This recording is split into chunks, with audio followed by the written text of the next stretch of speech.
Hello. Whew, all right. A little windy, a little chilly. So, this portion is going to be about true sky astrology. I'm going to give a little overview, kind of plant some seeds that maybe you're familiar with, maybe you're not. However, I get really excited to share about the true nature of the sky and of what we have come to know as astrology, where astrology is where we read the stars, the constellations in the sky, the sun, the moon, the planets, even different asteroids and other stars that are not as well known, and their movements, their relationships, their interactions, and the effects that has on either our personal life, who we are, or the collective, the planet.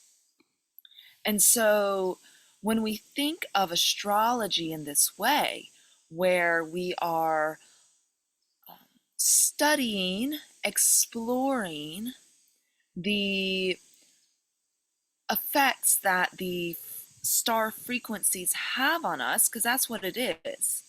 It's, the stars in the sky.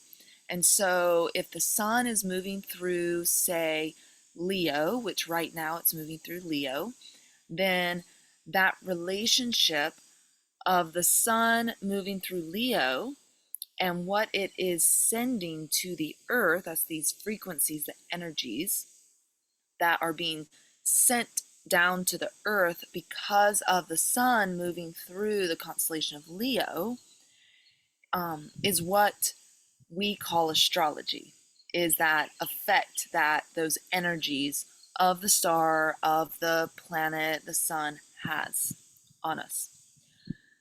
The thing is that most of the astrology we're exposed to is what it's called as Western or tropical astrology, and this would be most of the pop astrology that we see. And it doesn't even have to be, pop is just popular.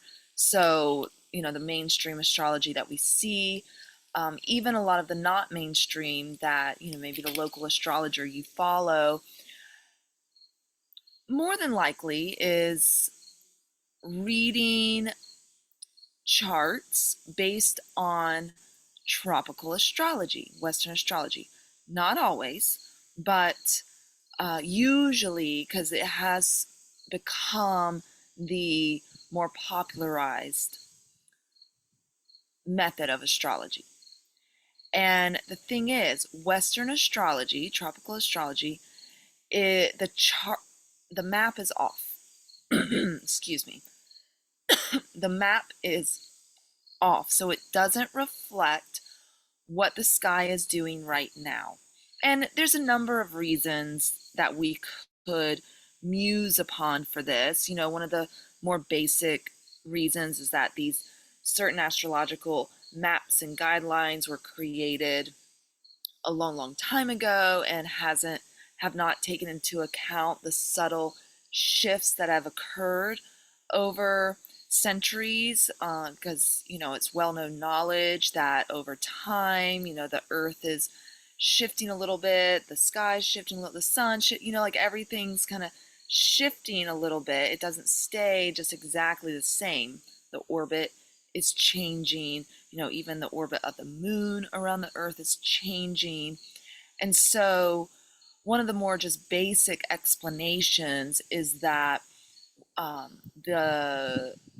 this tropical astrology maps have not changed with the changes of the earth.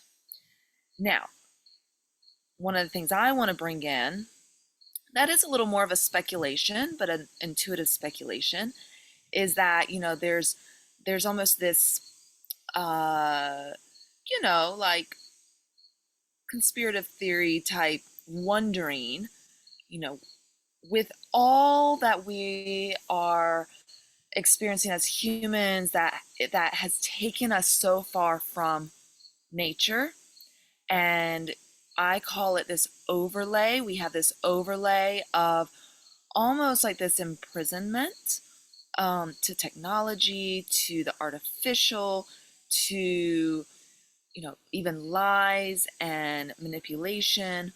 Like this whole Western astrology overlay can even be not. It can be seen in this similar vein where it maybe was not intentionally pushed upon us. Maybe it was. Um, I'm not going to claim to know that. I think it all ends up being interconnected in such a greater galactic, we're all connected in a way where we are both the perpetrator and the victim in different levels and scenarios. And so, this is where that whole theme of you got to take charge of your own life comes into play, where it's like, okay, whether, somehow we all created us being here in this reality where we are contained in an artificial domain that is keeping us very, very imprisoned and disconnected from the nature that feeds us, nourishes us, grows with us, blah, blah, blah, all that stuff. So, the tropical astrology system can be worked with in this knowing that it is reflecting to us an untrue or disconnected from nature reality. That part we can say for sure that it's reflecting to us a disconnected from nature reality, because the the star maps that tropical astrology are going by don't line up to the sky right now.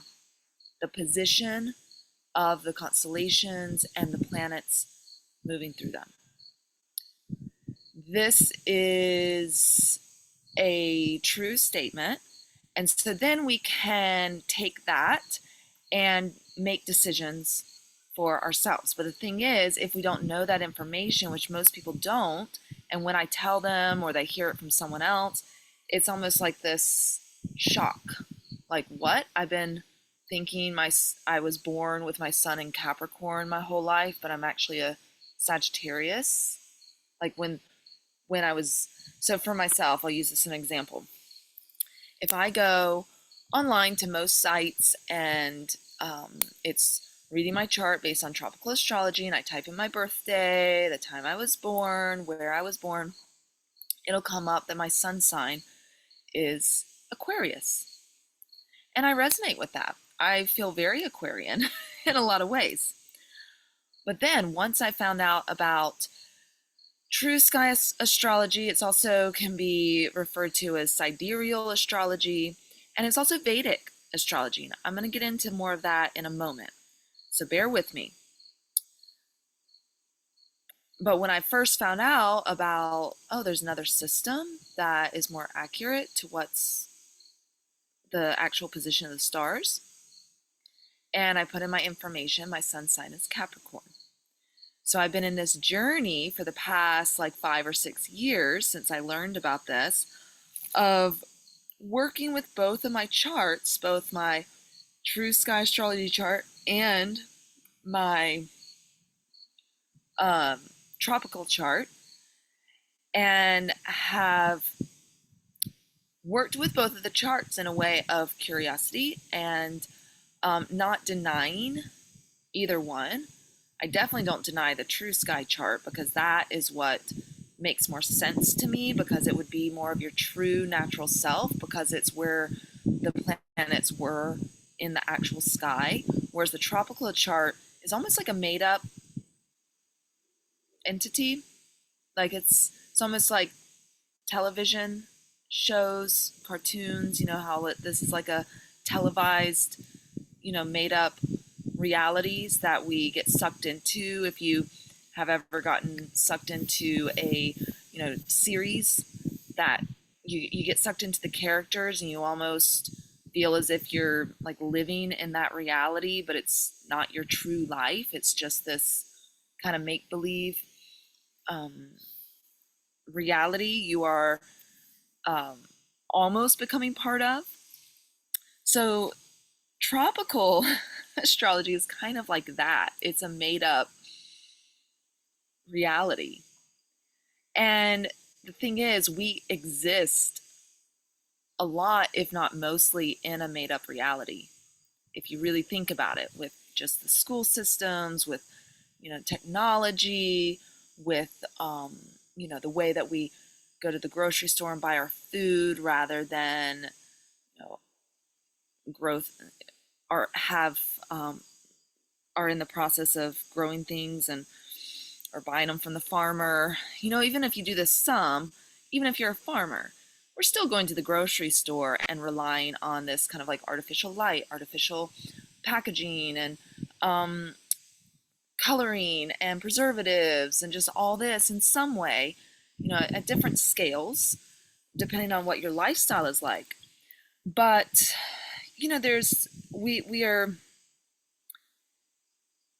in a way living in a made up reality where it's like separated us from the process, from the organic process of creation. That would be that nature, separating us from nature, and that is affecting us.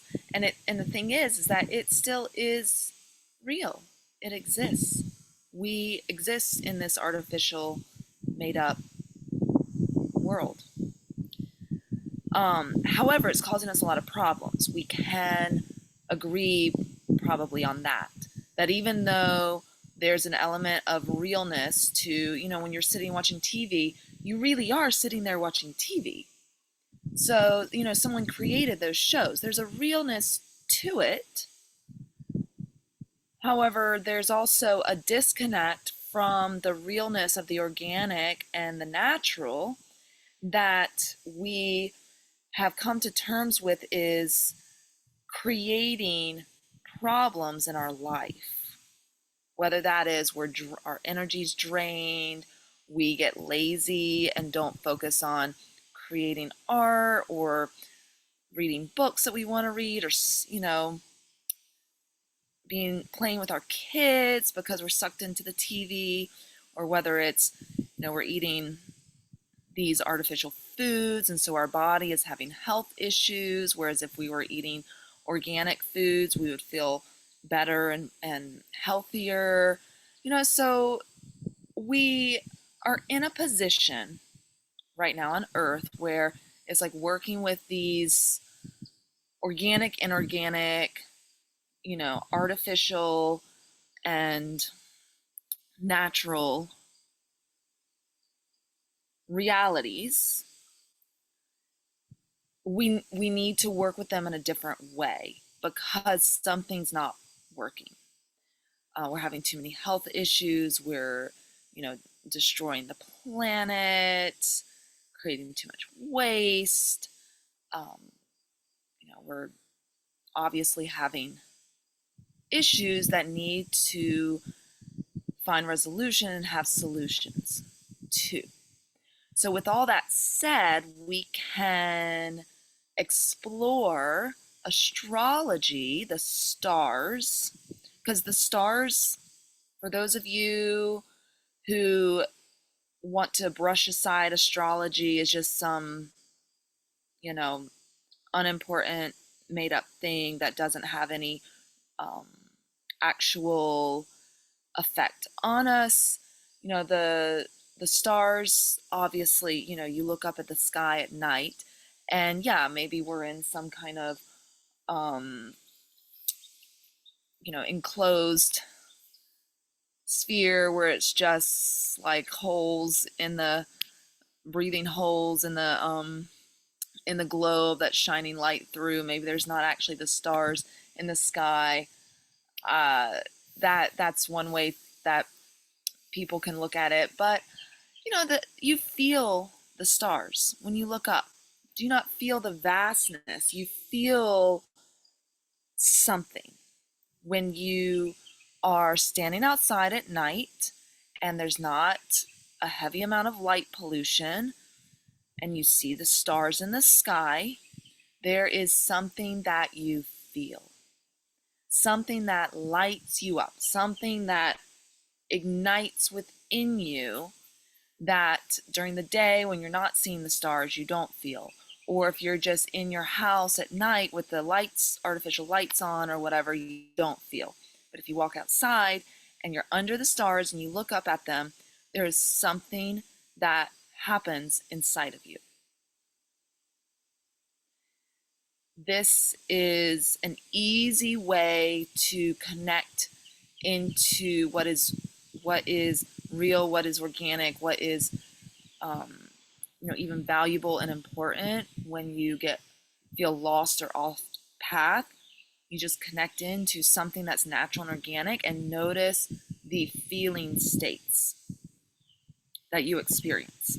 Because when you go outside and look up at the stars, it brings a sense of awe and wonder, and also this level of peace of just like, if you touch a tree, you can feel grounded and secure. If you're having anxiety or feeling disassociated and all, like almost everyone would be able to go and touch a tree and have some kind of, even if it's minor, some kind of relief from that anxiety or disassociation.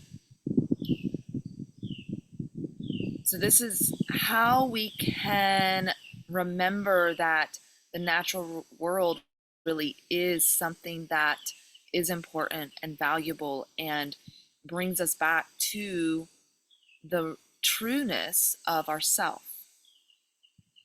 Okay, I got off topic and I was rambling.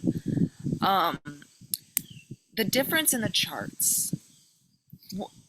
What I wanted to say before I move into some other important facts about True Sky Astrology is that I still work with both charts in a way.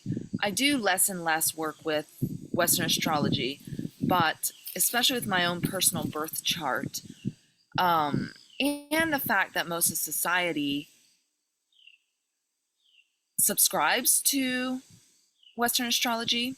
So, I see it in my feed. Everyone's talking about, oh, we're in Virgo season. New moon is in, I think the previous new moon was in Cancer. No, Virgo. Sorry, Virgo. In Western astrology. So it's still in my field. It's still around. So there's an element of it exists. So a spiritually mature person, like mature in their spiritual development, is able to hold both ands. It's not black and white. So like a lot of religious dogma is like, well, if this is true, then that's not true. If this exists, then that doesn't exist. It doesn't hold space for the nuances.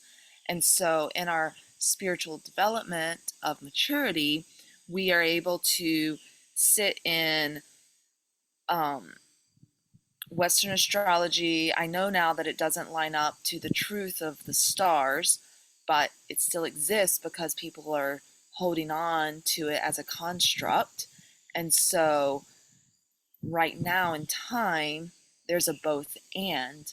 And so I do hold that with both the charts to be able to say, okay, a lot of people are existing in this construct. A lot of people are holding on so strongly to the Western astrology maps that in a way those energies are existing because people are creating them in themselves, like in society. They're not actually coming from the stars though. It's coming from the construct of the Western astrology maps being spoken about, it's almost like this, hyped up. It's creating the those frequencies, and so it's not like those frequencies don't exist, like the new moon in Virgo recently. In a way, that was happening because so many people were talking about it, writing posts about it, making YouTube videos about it. And so then the people listening or reading or believing in it are paying attention to how these Virgo new moon energies are manifesting in their own life, like how the work they need to do to heal whatever that the Virgo energies are bringing to light. Like all this kind of stuff keeps that map, that construct alive. And so in a way, there's like a layer. So where we get into the multidimensionality of it, there's a layer that does exist of Western astrology. It's what humans are perpetuating, unintentionally for the most part, perpetuating. But it's not the truth of the frequencies that the stars are channeling down to the earth. And so when I work with my Western chart, my birth chart, or what people are saying is occurring right now, I work with it with that in mind. So sometimes I'll work with my Western astrology birth chart to be like, okay, how, maybe there's some pieces of information in my Western birth chart that can help me understand how I can like penetrate into the societal capitalist matrix to get my work seen and appreciated. That's an example. But my true nature, my true self, the the actual frequencies that were coming through onto the earth from the stars when I was birthed are reflected in my true Sky Astrology chart. This is who I am naturally, because it's the nature,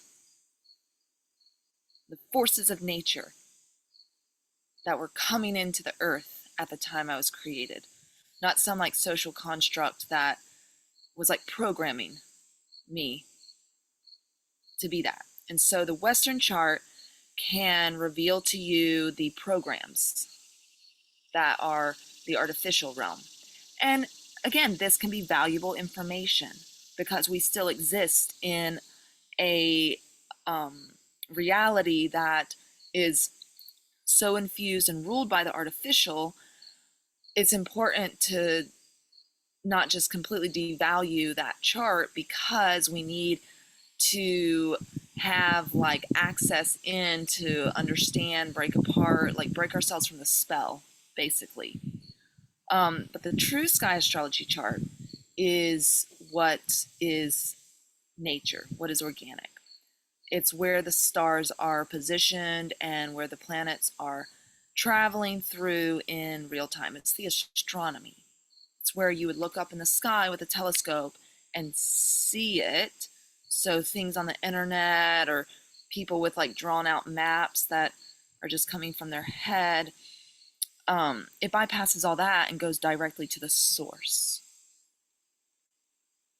So this is like if you were playing a video game, those really cool magic video games where you're like these elves in a forest and it's so magical, so pretty, fun looking, and you're interacting with all these tree beings and everything, but it's just through a video game, as opposed to you were out in the forest and having a conversation with the trees or being with the trees, and experiencing the trees in the real-time forest. It's that difference.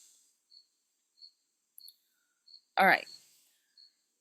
Now I just want to share a little bit about the few different systems of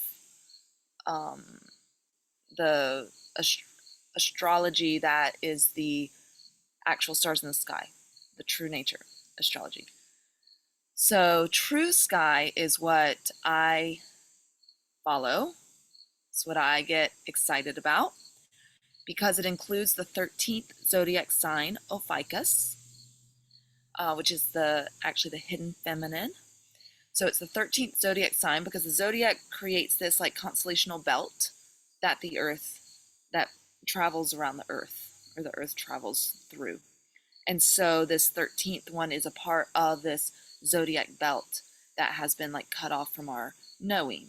And so it includes that one, which I love. So that's why I follow True Sky. And then also True Sky, it allows for the exact size of each constellation. So each constellation of stars in the zodiac is a different size. They're not all the same size. They're not all just like perfectly little, like if you look at a astrology chart and it's like 12 perfect little pie pieces. And so, like Scorpio is the exact same day's time as Capricorn and as Aquarius and as Pisces. They're all the same length of time. Usually it's like around like November 21st to December 20th would be that would be Sagittarius in Western astrology. The thing is, all the constellations are different sizes. So like Scorpio is the smallest. I know Virgo is one of the bigger ones. I would need to look up to jog my memory of what the biggest one is, but they're all different sizes. And so if we're thinking of these planets moving through the zodiac signs, or like the sun, the moon, moving through the constellations, and when the sun moves through a particular constellation, it's those frequencies that are combining with the sun to affect our experience on Earth or affect our personal life. If we think about the fact that they're not divvied up into these exact perfect equal amounts, but that's the chart, the map we're going by, it is, basically wrong. It's skewed. There's discrepancies there, meaning that we are saying, Western astrology or even Vedic is saying that, the sun is in Cancer, when really it might be in Gemini, or it might be in Leo. So this is another reason I like what is called True Sky Astrology, is because it takes into account the different sizes of the zodiac. And so it has this accuracy to it and this precision to it. Vedic, I love. I have not studied it enough. I think it's fascinating. I admire people who study it. One day, if I have the time and money, maybe I will study it deeper, because there are some really unique and just deeply ancient and scholarly and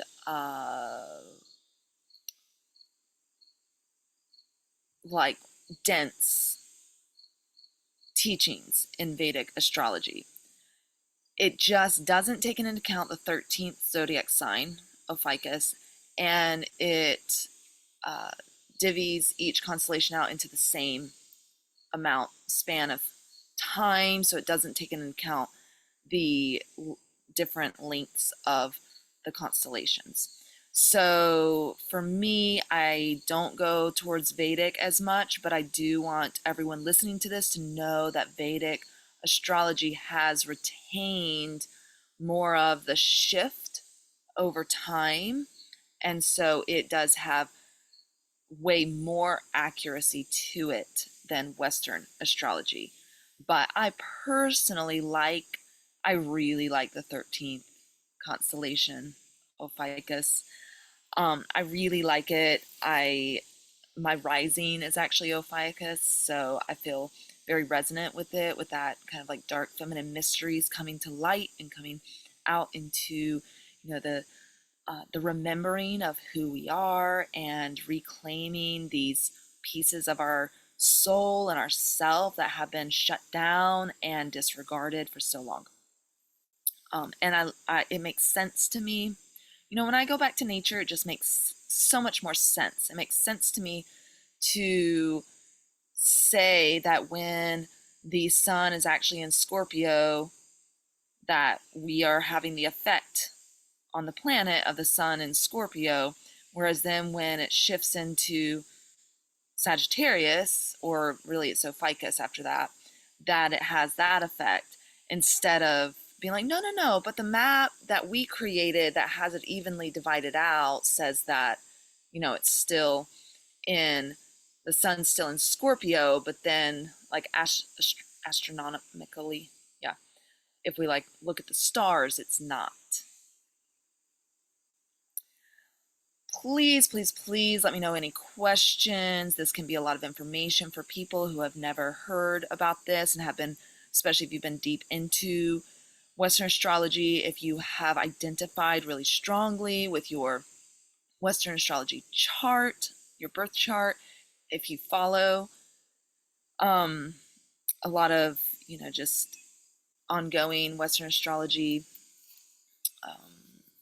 updates and all,